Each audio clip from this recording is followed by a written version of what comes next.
Good morning. So, let's start off with some introductions. I'm Paul Ideasthief, the HR Director for PlayStation.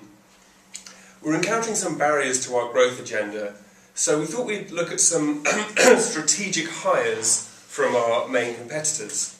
So we brought in you guys. Hiroshi Yamauchi, long-standing CEO of Nintendo.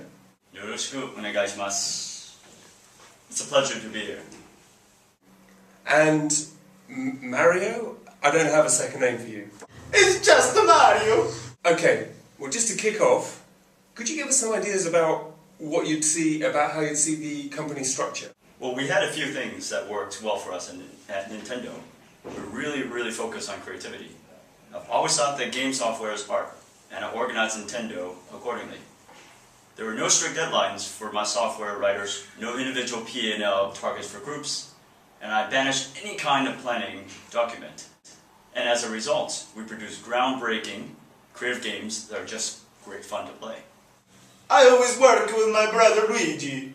We have a dinosaur. His name is Yoshi. He helped me jump really high. Sure. Now you've both been at Nintendo for a number of years. What would you say are the things that make you really special? Well, we put the customer at the heart of everything we do. It's relentless for us. As I said, games are art, and I hate putting out bad products for my customers. So I have hardware and software working in the same building. This means these guys can talk to each other and make sure they're getting the best out of each other. And as it means for the customer, they know that when they buy a Nintendo product, they're getting something they will enjoy. And they can't get any Nintendo games on any other console, so it makes them more loyal to us as a company. I sometimes find it a special leaf. When I eat it, it makes me fly. And every so often, I find it a special mushroom. It made me so big, I can jump all over all the turtles I see everywhere. Mario, I'd like to remind you of Sony's strict drug policy. I'm not seeing a great fit here. Hiroshi, that's fascinating. Could you tell me a little more? Yes, here's an example. In 2005, we were facing some real problems. We spent the last 20 years developing more powerful consoles at each iteration. But our console at the time, the GameCube, had dropped to third place behind Microsoft and Sony. Now these competitors have deep pockets, and we knew that our next console was not going to be as powerful as theirs.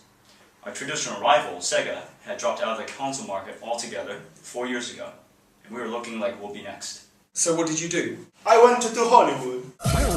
They're brothers. Yes, I saw that movie. That's 90 minutes of my life I won't be getting back. Hiroshi. We looked at the console and thought about what the customer wanted. We figured out that instead of focusing on development on the most expensive part of the console, the processor, we look at the least expensive part of the console, the controller. So we came up with an incredible new way to play video games, and the customers loved it. Go on. Next, we looked at the customers we've been serving. Games had become a bit geeky, and the industry had focused too much on the classic 18 to 35-year-old guy. I want to make games for people from 5 to 95. I want them to play them with their friends, especially those who didn't think they liked computer games. Who's ink me? And it worked? Even with an underpowered machine, and 6 years after launch, the Wii is the best-selling console in the world. In the first half of 2007, we sold more units than Sony and Microsoft combined. We brought creativity to a situation where it looked like we would fail, and as we're flexible, and dare I say, agile, we came up on top. Hiroshi, I think you've got the job. Unless, Mario, you've got something to say? Hey, that's unfair. I can be agile too. I have a go-kart that is so much more agile than other cars.